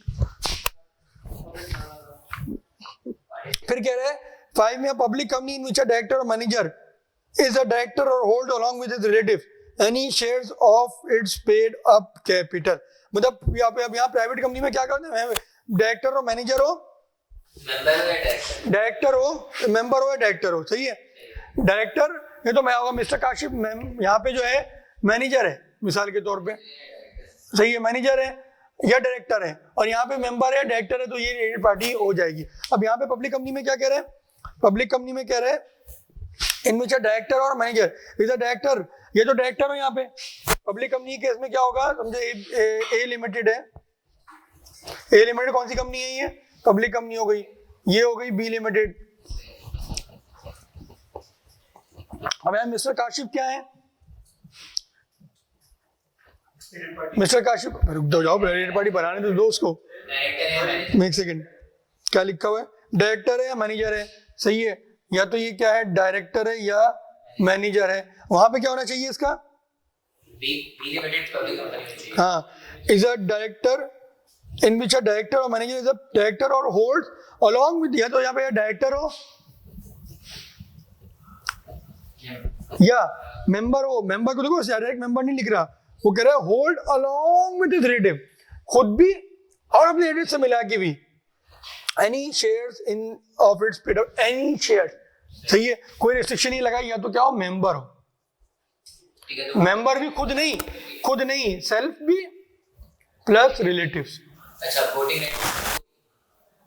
हाँ, वोटिंग राइट जैसे लिखा हुआ नहीं, लूप होल है, वोटिंग राइट नहीं हो तो भी होगा, वैसे होना चाहिए वोटिंग राइट वाला। प्राइवेट वाली को रिलेटेड की बात है, ये लूप होल है। हाँ, नहीं, कोई लूप होल नहीं है, उसकी मर्जी है।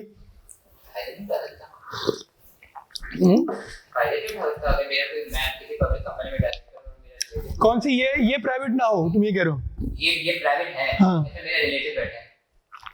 यार देखो, प्राइवेट कंपनी बेसिकली होती ही रिलेटिव्स की आपस में, तो जब भी वो कह रहा है कि रिलेटिव यहाँ पे भी उसका रिलेटिव होगा, यहाँ पे भी रिलेटिव होगा, आपस में यार रिश्तेदारी है, क्या नुकसान पहुंचा लो एक दूसरे को। यहाँ तो जनरल मेंबर्स का, जनरल पब्लिक का स्टेक आ जाता है ना, वहाँ वो तुम जितनी भी प्रोटेक्शन देखोगे लॉ के अंदर, सबसे ज्यादा प्रोटेक्शन वो देता है लिस्टेड कंपनी को, उसके बाद देता है पब्लिक को, सही है, पब्लिक अनलिस्टेड को। अब यहाँ पे पब्लिक लिखा है, इसमें लिस्टेड अनलिस्टेड दोनों आ गए, प्रोटेक्शन दे दी उसने। तो बोला यहाँ पे मैनेजर हो या डायरेक्टर हो, सही है, मैनेजर तक को शामिल कर लिया, देखो ना। और वहां पे क्या हो? डायरेक्टर हो या तो मेंबर हो, वहां पे मैनेजर को नहीं शामिल किया। वहां पे मैनेजर को, तो मैनेजर की पावर नहीं होती ना। यहाँ का मैनेजर बोर्ड को जाके बोलता है यार ये चीज 10 रुपए की है, इस कंपनी की आप 2 रुपए की दो, वो बोलेंगे भागो यहाँ से। मैनेजर टुच्चा सा हुआ ना, यहाँ मैनेजर को क्या उखाड़ लेगा वो डायरेक्टर से, वो तो भगा देंगे इसको 2 मिनट में। भले से वो यहाँ पे डायरेक्टर हो, यहाँ तो मैनेजर है ना, उसको मार के भगाएंगे। सही है। पॉइंट नंबर 4 और 5 एक दफा और पढ़ लेते हैं। कह रहा है private company in which a director और मैनेजर, या तो उस प्राइवेट कंपनी का डायरेक्टर या मैनेजर हो, इज अ मेंबर और डायरेक्टर। सही है। और क्या कह रहा है 5 में कह रहा है पब्लिक कंपनी, देखो ये हेडिंग क्या है, रिलेटेड पार्टी इंक्लूड्स, इसका मतलब वो इसको रिलेटेड पार्टी कह रहा है, कंपनी को रिलेटेड पार्टी कह रहा है, वो बंदों को नहीं कह रहा। समझ रहे हो ना, मिस तो नहीं कहता ना ये पॉइंट। रिलेटेड पार्टी इंक्लूड मतलब इसको वो रिलेटेड पार्टी कह रहा है बेसिकली, कह रहा है ये रिलेटेड पार्टी है, ये वो प्राइवेट लिमिटेड है क्या देखो कनेक्ट करते हैं इनमें डायरेक्टर और मैनेजर। सही है। डायरेक्टर और मैनेजर क्या है, इसका भी क्या हो, मेंबर और डायरेक्टर हो। और ये अगर पब्लिक लिमिटेड है तो क्या है, ये कब होगी, इनमें डायरेक्टर और मैनेजर, इसका डायरेक्टर मैनेजर क्या हो, is a director hold along with relative any share of its paid up capital. It's मतलब दूसरी कंपनी के जो है होल्ड कर रहा हो। क्लियर हो रही है बातें। फिर कह रहा है any body corporate whose chief executive और manager is accustomed to act in accordance with the advice direction और इंस्ट्रक्शन ऑफ अ डायरेक्टर और मैनेजर। इसका क्या मतलब हुआ, स्टूडेंट नहीं, अकस्टम्ड। पहले पढ़ो और सोचो।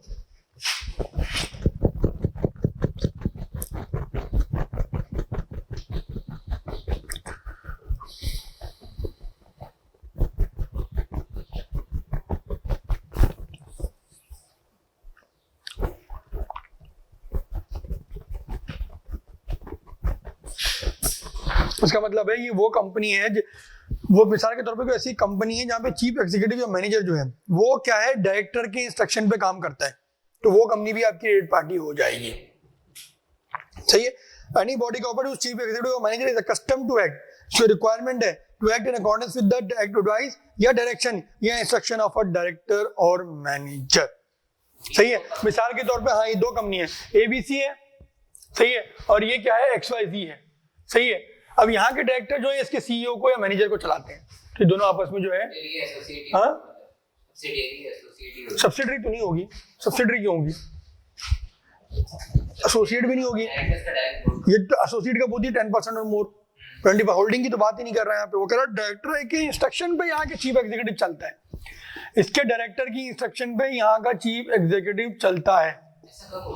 रेयर है, बस उसने लिख दिया है, होता है कोई ऐसा कोई अरेंजमेंट हो। नहीं मेंटर नहीं। समझ में आ रहा है जी। Any person on whose advice directions और इंस्ट्रक्शंस अ डायरेक्टर और manager are custom to act. हम यहाँ पे कह रहे हैं कि अगर कोई बंदा है, वह ऊपर क्या कहा, एनी बॉडी कॉर्पोरेट, वो कंपनी जिसका क्या चीफ एग्जीक्यूटिव जो है एक्ट करता हो इन accordance with advice instructions of director. अब कह रहे हैं एनी पर्सन, वो बंदे की बात कर रहा है, who on whose advice directions or instruction a director or manager is accustomed to act। अगर कोई बंदा है, मिसाल के तौर पर मेंबर हुआ, कोई ऐसा मेंबर हुआ जिसकी एडवाइस है डायरेक्शन पे जो है, अब यहाँ का कोई मेंबर है, मिसाल के तौर पे यहाँ का कोई ऐसा मेंबर है जो जिसकी एडवाइस पे यहाँ का जो है डायरेक्टर चलता है, डायरेक्टर और मैनेजर ही लिखा हुआ है ना, और whose advice डायरेक्टर, सही है, उसकी एडवाइस पे क्या है, डायरेक्टर चलता है या मैनेजर चलता है।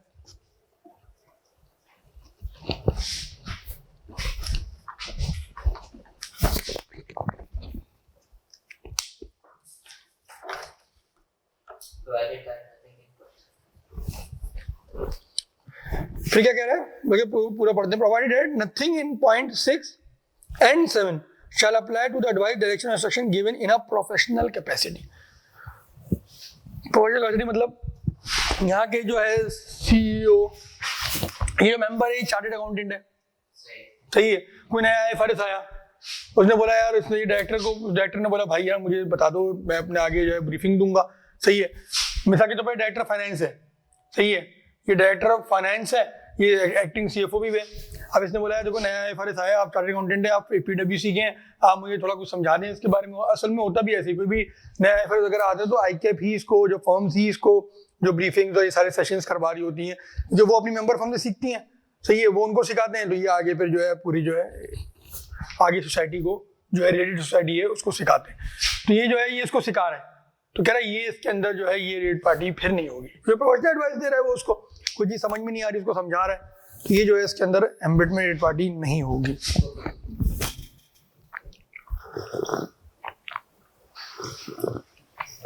होल्डिंग सब्सिडियरी की बात कर दी। 7 में क्या, any company which is holding subsidy और associate company of such company. नहीं, होल्डिंग तो होल्डिंग एसोसिएट सब्सिडी तो वैसी होगी ना, उसमें तो सोचने वाली बात ही नहीं है, रेट पार्टी होगी, इतना इन्फ्लुएंस आ रहा है। और a subsidiary of a holding to which it is also a subsidy, क्या मतलब हुआ इसका? Any company which is holding subsidy और associate company of such company.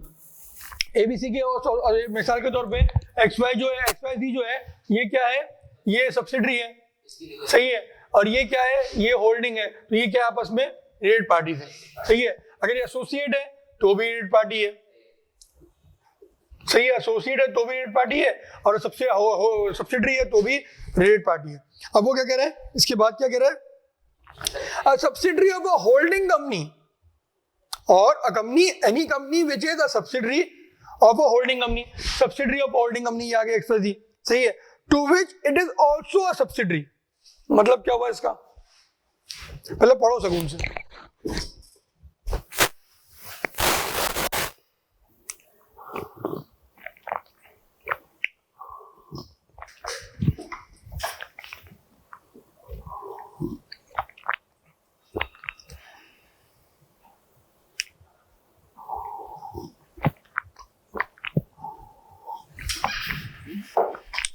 Holding company के लिए सब्सिडियरी है। पहले पढ़ो, 2-4 दफा पढ़ो, उसको बार बार पढ़ो, हो सकता है कोई नया मीनिंग मिले। सब्सिडी ऑफ होल्डिंग,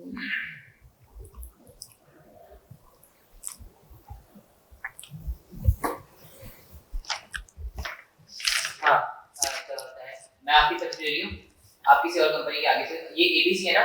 मुझे चार्ट के हिसाब से बताओ ना, मुझे चार्ट के हिसाब से बताओ क्या है।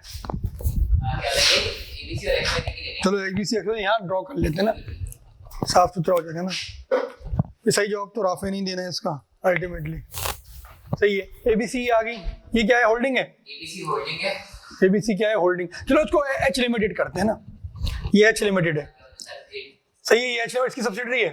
इसकी सब्सिडरी क्या है? एस लिमिटेड क्या होता है, और एक XYZ को भी लिमिटेड कर लेते चलो S लिमिटेड कर लेते हैं ना, हैं। ये सब्सिडियरी है, सही है, होल्डिंग है। सही है। अभी होल्डिंग भी किसी कंपनी की सब्सिडियरी है। क्या?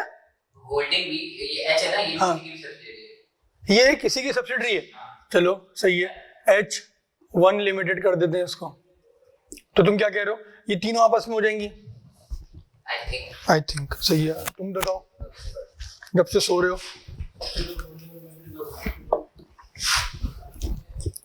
सर एस लिमिटेड है ना, S लिमिटेड की सब्सिडरी की बात कर रहे हैं, इसका जवाब दूसरा आ गया। ये आपसे बड़ा सब्सिडी कंपनी फिर वाला सब्सिडी। देखो ऊपर क्या कह रहा है, सब्सिडी की बात। Any company which is a holding subsidiary और associated company of such company.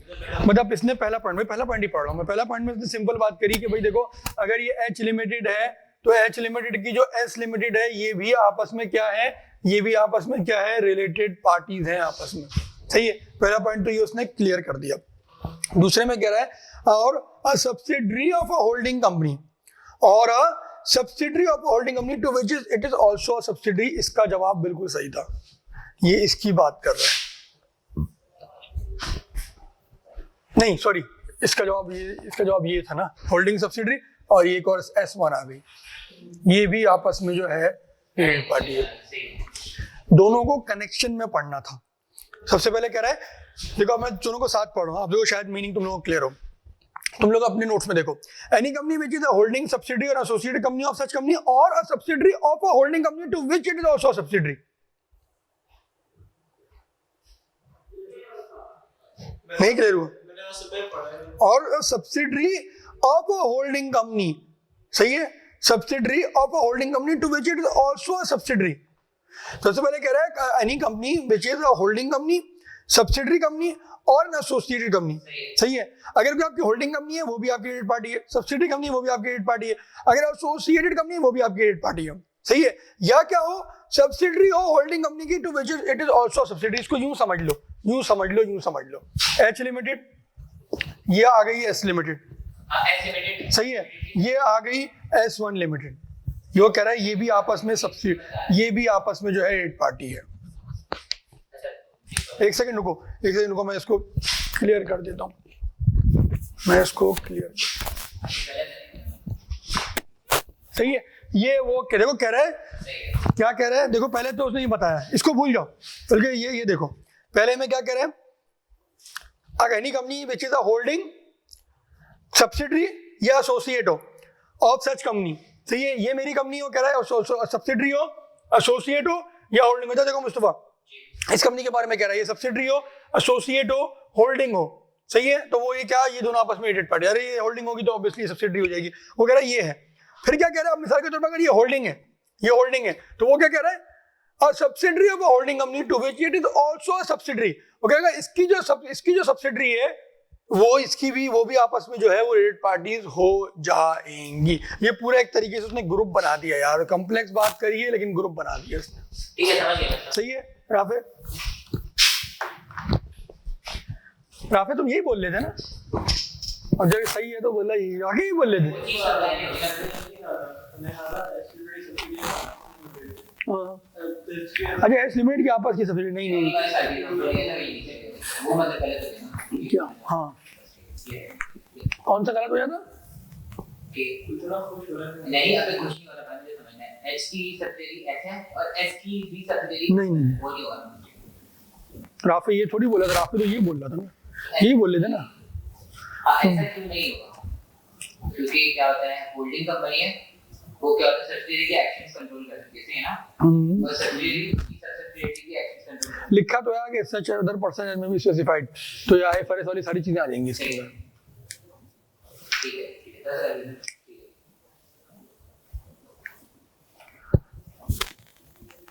IFRS में तो बहुत सारी चीजें हैं यार, रिलेटेड पार्टी का सेक्शन है वो आईएफआरएस आईएस 24 है ना।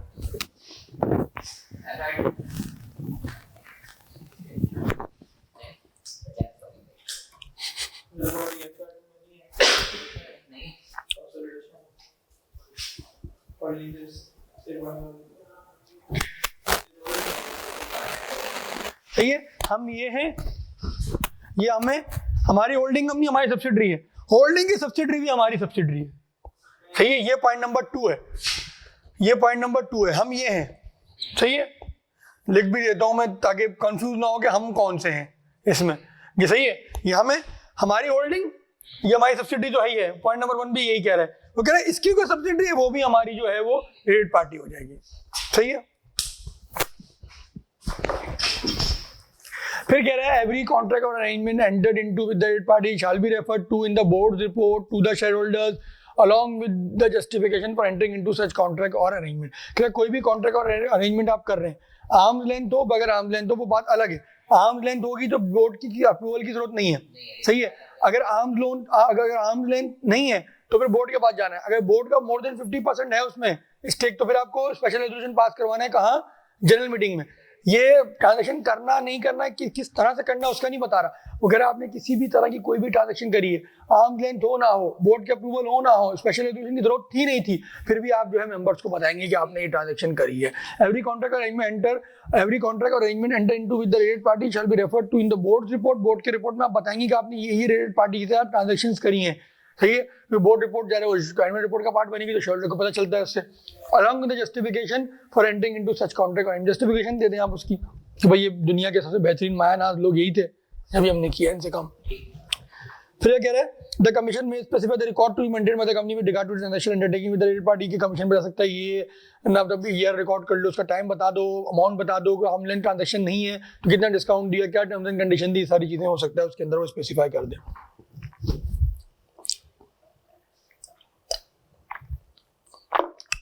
When any contract or arrangement is entered into by a director or any other employee without obtaining the consent of the board or approval by a special resolution in the general meeting, special resolution general meeting में कब जाएगा तो majority of directors interested हैं, and if it is not ratified by the board, ratified मतलब कि आपने transaction नहीं, आपने ट्रांजैक्शन कर ली, सही है, बाद में पता चला बोर्ड को, बोर्ड ने कहा चलो हम इस ट्रांजैक्शन को कबूल करते हैं, मानते हैं इस ट्रांजेक्शन को, सही है। हाँ, अगर उसमें भी अगर 7 लोगों से ज्यादा है तो फिर वो रेटिफिकेशन बोर्ड नहीं कर सकता, फिर वो मेंबर्स के पास जाएगी कि देखो ये ट्रांजेक्शन हो चुकी है। समझ रहे हो राफे, देखो टेक्निकल बात है ये। हमने क्या पढ़ा था कि कोई भी चीज जो रेट जो है ट्रांजेक्शन है, अगर आर्म्स लेंथ हो रही है, आर्म्स लेंथ हो रही है तो कहीं भी अप्रूवल की जरूरत नहीं है। अगर आर्म्स लेंथ नहीं है, no arm's length, no arm's length है तो क्या होगा, बोर्ड अप्रूवल, बोर्ड अप्रूवल। अगर बोर्ड जो है नो आर्म्स लेंथ है, अगर नो आर्म्स लेंथ है, नो आर्म लेंथ है और मेजॉरिटी डायरेक्टर इंटरेस्टेड है, तो क्या होता है स्पेशल रेजोल्यूशन के लिए, इंटरेस्टेड है तो फिर क्या होगा, स्पेशल रेजोल्यूशन फिर क्या होगा, स्पेशल रेजोल्यूशन पास होगा। मैं इसको बैठा भी देता हूँ ताकि फ्लो सही समझ में आ जाए। कहाँ लिख रहा था मैं, ये था ना, 1 2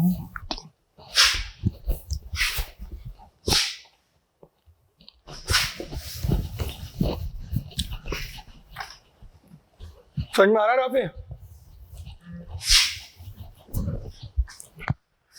सही है। क्या पढ़ा हमने, अगर आर्म लेंथ है तो कोई अप्रूवल की जरूरत नहीं है, अगर आर्म लेंथ नहीं है तो बोर्ड अप्रूवल,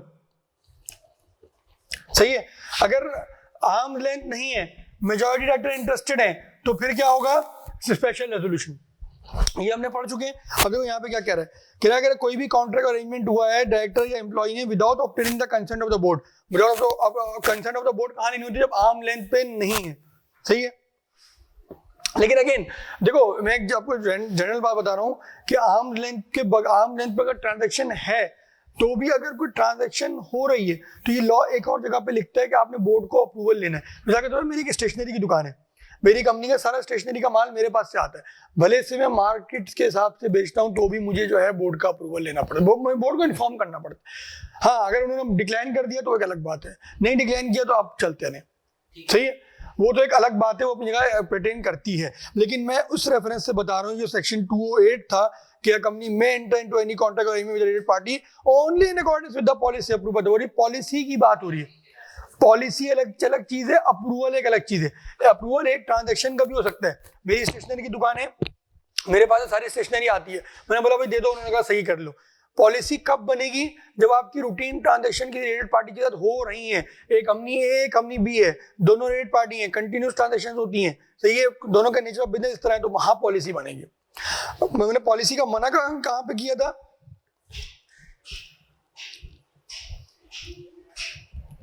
क्या आखिरी में क्या लिखा था, provided also that nothing in this subsection, section 208 पढ़ रहा हूं, shall apply to any transaction entered into by the company in its ordinary course of business on arm's length basis। अगर आर्म लेंथ हो रही तो पॉलिसी की जरूरत नहीं है, सही है, ये क्लियर हो गया। आर्म लेंथ नहीं है तो नो पॉलिसी, सही है। अगर ये है तो बोर्ड की पॉलिसी, अप्रूव्ड पॉलिसी लिख देता हूं मैं वर्ड आगे ताकि कंफ्यूजन ना रहे, सही है। अगर यहाँ पे नो आर्म लेंथ है, मेजॉरिटी डायरेक्टर इंटरेस्टेड है तो स्पेशल रेजोल्यूशन होगा। अब यहाँ पे क्या कह रहे हैं, any contract or arrangement is entered into by director or other employee without obtaining the consent of the board or approval by special resolution। approval by special resolution में कहाँ जाते हैं, जब majority of the director interested है। and if it is not ratified मतलब transaction हो गई, board को बाद में बताया कि देखो यार ये फला की जो है ये रेट पार्ट निकली है, ये ट्रांजेक्शन तो हो चुकी है, बोर्ड ने बोला चलो हम इस ट्रांजेक्शन को रेटिफाई करते हैं, तो सही है। अगर रेटिफाई नहीं हुआ तो क्या होगा, as the case may be by the shareholders, sorry, and if it is not ratified by the board or as the case may be by the shareholder के पास ratification के लिए कब जाएगा, very good, excellent, सही है, within 90 days from the date, एक second, on which such contract or arrangement was entered into, such contract or arrangement entered into shall be voidable at the option of the board, and if the contract or arrangement is with a related party to any director, अगर related party to any director, employee वगैरह नहीं है, ये director से connected है, तो फिर क्या होगा, or is authorised by any director, या तो किसी डायरेक्टर ने ऑथराइज किए, the director concerned shall indemnify the company against any loss incurred by it. सही है। इसको एक बार दोबारा पढ़ो, क्या कह रहा है, एनी कॉन्ट्रैक्ट और arrangement is entered into by director और एनी अदर एम्प्लॉय, या तो कोई डायरेक्टर कॉन्ट्रैक्ट और अरेंजमेंट एंटर हो रहा हो या कोई भी एम्प्लॉय हो रहा हो, क्या विदाउट ऑब्टेनिंग द कंसेंट, किसकी कंसेंट, बोर्ड की, या approval of member through special resolution, and if it is not ratified by the board, या तो बोर्ड ने रेटिफाई ना किया, सही है। एक तो विदाउट ऑब्टेनिंग भी हुई, विदाउट ऑब्टेनिंग हुई लेकिन अब रेटिफाई कर दिया तो फिर किस्सा खत्म। सही है राफे? अगर विदाउट अप्रूवल हुआ है लेकिन बोर्ड ने रेटिफाई कर दिया, ये शेयर होल्डर मीटिंग में उन्होंने रेटिफाई कर दिया तो किस्सा खत्म। लेकिन अगर रेटिफिकेशन नहीं हुई तो फिर क्या होगा, ये केस हुआ है। सही है? And if it is not ratified by the board or as the case may be by the shareholders at a meeting within 90 days from the date on which such contract or arrangement was entered into, फिर क्या होगा, वो contract और arrangement क्या होगा, voidable होगा at the option of the board। अब यहाँ बोर्ड को पावर दी है, मेंबर्स को नहीं दी है। सबसे पहला पॉइंट नोट करने वाला ये है, voidable करने की पावर किसको दी गई है, सिर्फ बोर्ड को दी गई है राफे, मेंबर्स को नहीं दी गई है। सही है? सच contract agreement is voidable at the option of the board and if the contract agreement, अगर वो कॉन्ट्रैक्ट रेटेड पार्टी के साथ था, रेटेड पार्टी कौन सी rated party, to any director, ये सेक्शन है रेटेड पार्टी का, लेकिन वो कह रहा है अगर वो रेटेड पार्टी जिसमें डायरेक्टर इन्वॉल्व है या और is authorised by any of the और is authorised by any other director, या वो ट्रांजैक्शन को किसी ने ऑथराइज किया है। सही है? बेचारे को अंदर खाने से ऑथराइज कर दिया, अरे बोर्ड में पहुंचा, बोर्ड ने रेटिफाई नहीं किया।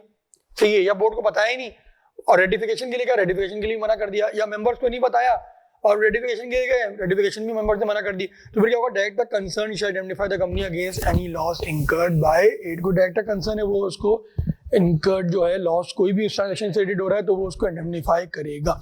मैं एक दफा दोबारा आखिरी दफा समझाता हूँ इस सेक्शन को, इसके बाद लास्ट सेक्शन हम पढ़ेंगे कि ये कह रहा है कि अगर कोई भी ऐसी ट्रांजैक्शन है किसी एम्प्लॉय ने की हो या किसी डायरेक्टर ने की हो, ये दो लोग लिखे थे ना, कोई एम्प्लॉय या डायरेक्टर ने की हो विदाउट ऑब्टेनिंग कंसेंट, कंसेंट किसकी, बोर्ड की या तो दूसरे किसकी, मेंबर्स की। सही है? और पहली बात की उन्होंने अप्रूवल नहीं लिया किसका, बोर्ड का और मेंबर का, और फिर जब रेटिफिकेशन के लिए गया कि भाई बाद में इसको अप्रूव कर दो, तो बोर्ड ने भी नहीं किया और मेंबर्स ने भी नहीं किया एज द केस में भी, तो फिर क्या होगा, वो कॉन्ट्रैक्ट जो है, वो ट्रांजैक्शन जो है वॉइडेबल होगा at the option of the company, sorry board, at the option of the board जो है वो वॉइडेबल होगा। फिर उसने क्या बताया, अगर उस ट्रांजैक्शन में ऑथराइज की है किसी डायरेक्टर ने या वो रिलेटेड पार्टी से ये ट्रांजैक्शन थी जो कि किसी रिलेटेड पार्टी, जो वो रिलेटेड पार्टी जिसमें डायरेक्टर की इन्वॉल्वमेंट है, क्या कह रहा है, arrangement is with the related party to any director. सही है? डायरेक्टर की मिसाल के तौर पे ए एसोसिएट्स कंपनी थी, मिसाल के तौर पे एक डायरेक्टर है, एबीसी कंपनी का डायरेक्टर है, देखो समझा इस तरह हूँ कि सिनेरियो बेस में पूछ सकता है, उसको अगर तुम्हारी बजानी हो ना तो ये सिनेरियो बेस से यहाँ से पूछेगा, और तुम बिल्कुल जिसे कहते हैं ना वो हो गए कि भाई ये कहाँ से आए। तो ये सिर्फ मैं इस वजह से इतना गला इतना फाड़ रहा हूँ कि ये सिनेरियो बेस आए तो अटेंड कर लो। एबीसी लिमिटेड है, तो ये क्या है, एबीसी एसोसिएट्स है, पार्टनरशिप फर्म है मिसाल के तौर पे। सही है? लॉ एसोसिएट्स क्या है। सही है? इन्होंने यहाँ का जो डायरेक्टर है, अब देखो यहाँ का डायरेक्टर, यहाँ का पार्टनर जो भी है, एक्सप्रेस जो है रिलेटेड पार्टी है, रिलेटेड पार्टी थे दोनों। सही है? ये ट्रांजैक्शन थी, ये ट्रांजैक्शन थी, और ये ट्रांजैक्शन की रिलेटेड पार्टी है, दोनों क्या है, रिलेटेड पार्टी है, रिलेटेड पार्टी है थ्रू डायरेक्टर, मतलब एम्प्लॉय वगैरह मैनेजर ये सब नहीं है इसके अंदर, रिलेटेड पार्टी है, लेकिन रिलेटेड पार्टी किस तरह है, डायरेक्टर के थ्रू है। क्या कह रहे हैं Mustafa, is with the related party to any director, यहाँ का डायरेक्टर था, यहाँ का डायरेक्टर है, और यहाँ का क्या है, वो पार्टनर है। सही है? यहाँ पे क्या है, वो पार्टनर है। सही है? मिसाल के तौर पर मिस्टर एक्स जो है, ये दोनों जगह पे ये यूं ऑफशोर है। सही है? अब वो कह रहा है यहाँ की ट्रांजैक्शन थी, ये ट्रांजैक्शन थी, ये इन्होंने इसका कोई केस लड़ लिया, सही है, हो गया, जो भी है जीते हारे वो उस पर हम नहीं जा रहे।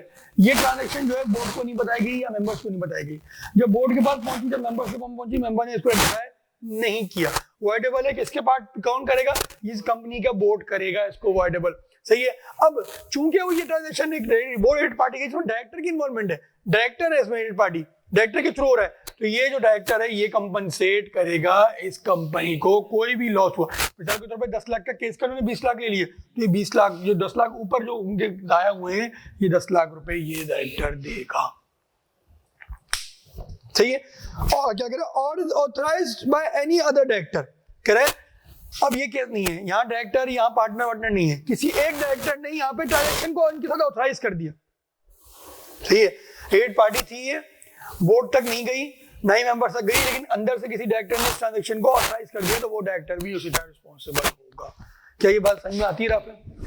देखो बाबा का 2-3 लाइनों में इतनी बात छुपी होती है ना, मैं 20 मिनट से पढ़ा रहा हूँ ये 3 लाइनें, नहीं बाबा पूरे पैराग्राफ में कुछ नहीं होता, तो वो हम ऐसी जस्ट रीड करके हल्की सी एक एक्सप्लेनेशन, मैं जो भी चीज़ को एक्सप्लेन करता हूँ, मैं यूँ सोचता हूँ कि इससे सिनारियो बन सकता है, नहीं बन सकता। हम ना PhD कर रहे हैं ना मास्टर्स कर रहे हैं, सही है ना, हमें रिसर्च नहीं करनी हर चीज पे, सही है। मैं जब भी पढ़ा रहा होता हूँ मेरा यही एम होता है कि यार इससे वो पूछ क्या सकता है। देखो किसी भी इसके सेक्शन से वो स्ट्रेट 5 नंबर पूछेगा तो सिंपल है ना यार, जो यहाँ है वो यहाँ आ जाएगा पेपर पे। लेकिन अगर वो सिनारियो पूछता है तो उसको एंटरटेन करने का आर्ट है। अजय फिर क्या कह रहा है, आखिरी बात सिंपल सी है मेरे हिसाब से, it shall be open to the company to proceed against the director और any employ who had entered into such contract और arrangement in contravention of the provision of the section for recovery of any loss sustained by it as a result of such contract arrangement. वो कह रहा है company को इजाजत दी रहा है कि जाओ उसे इंडेंटिफाई करवाओ, कोर्ट केस करो, जो चाहे करना है करो, उसकी बैंड बजा दो। सही है जी, क्लियर है।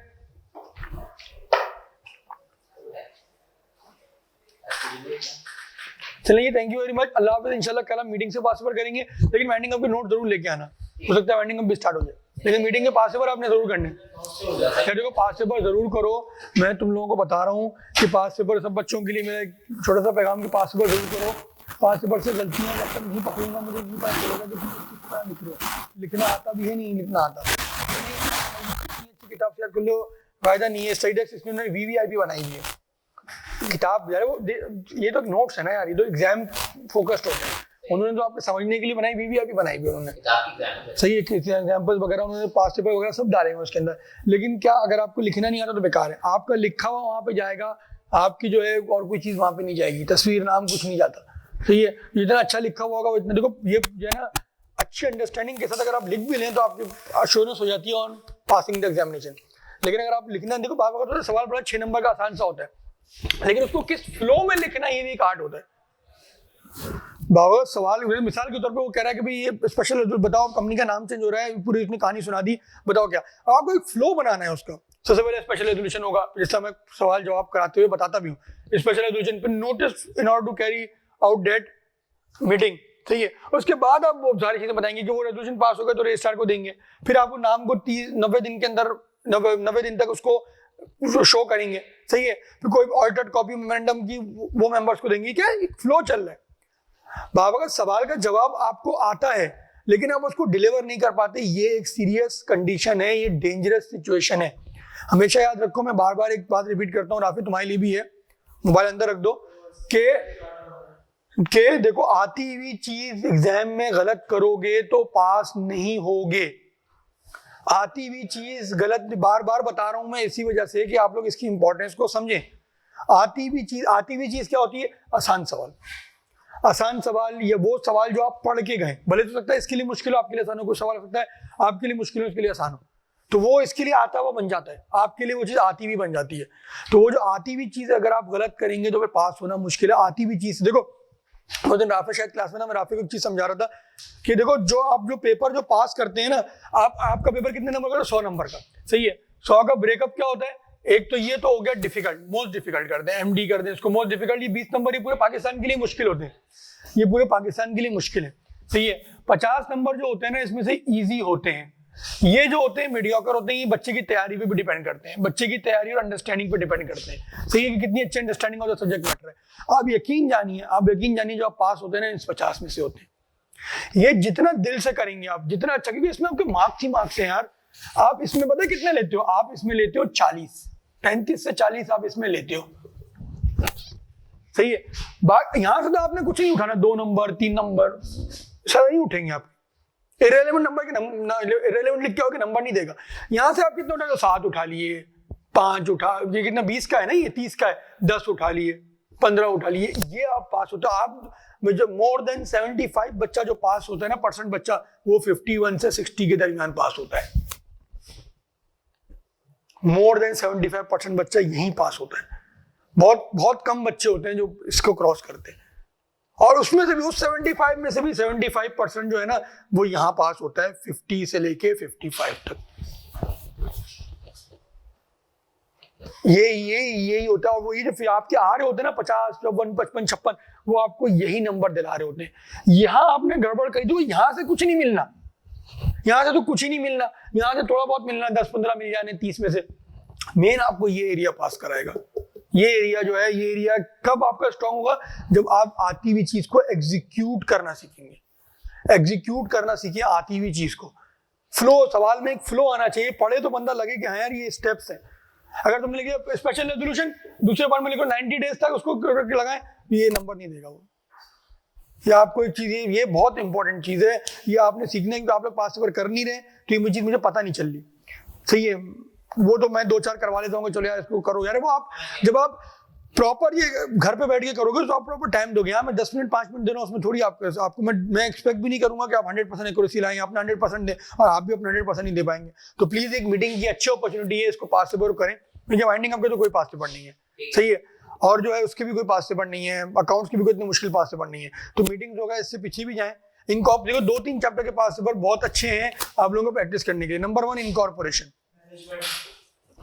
मैनेजमेंट में मुश्किल नहीं है, मुश्किल नहीं है। इनकॉर्पोरेशन है, इनकॉर्पोरेशन को एक दफा दोबारा करना, ये आपको लिखना सिखाएगा ये चैप्टर, सही है। इसके बाद जो है आपका जो है प्रोस्पेक्टस को, फिर तो लाइन लगी हुई ना, फिर तो जो चाहे करना है करो। मैनेजमेंट से ये होता है कि यार चलो एक लिखने का फ्लो सीख लेते हो, मैनेजमेंट में ये है। मैनेजमेंट हो गया, मीटिंग्स हो गया, इंपॉर्टेंट है, 100% इंपॉर्टेंट है, मैं डिनाई नहीं कर रहा, लिखने का आर्ट सीख लेते हो। ये चीज प्लीज इसमें थोड़ा सा टाइम दें आप लोग, फिर इंशाल्लाह सही है। पास पेपर्स करें, इसकी इंपॉर्टेंस को समझें। मुझे अकाउंट्स पे एक और नोट चाहिए, तो दफा के सुबह से करना ले लो, फाइंडिंग अप तो तुम लोग ले लो, मैं दे रहा हूँ। चलो थैंक यू वेरी मच जी, अल्लाह हाफिज।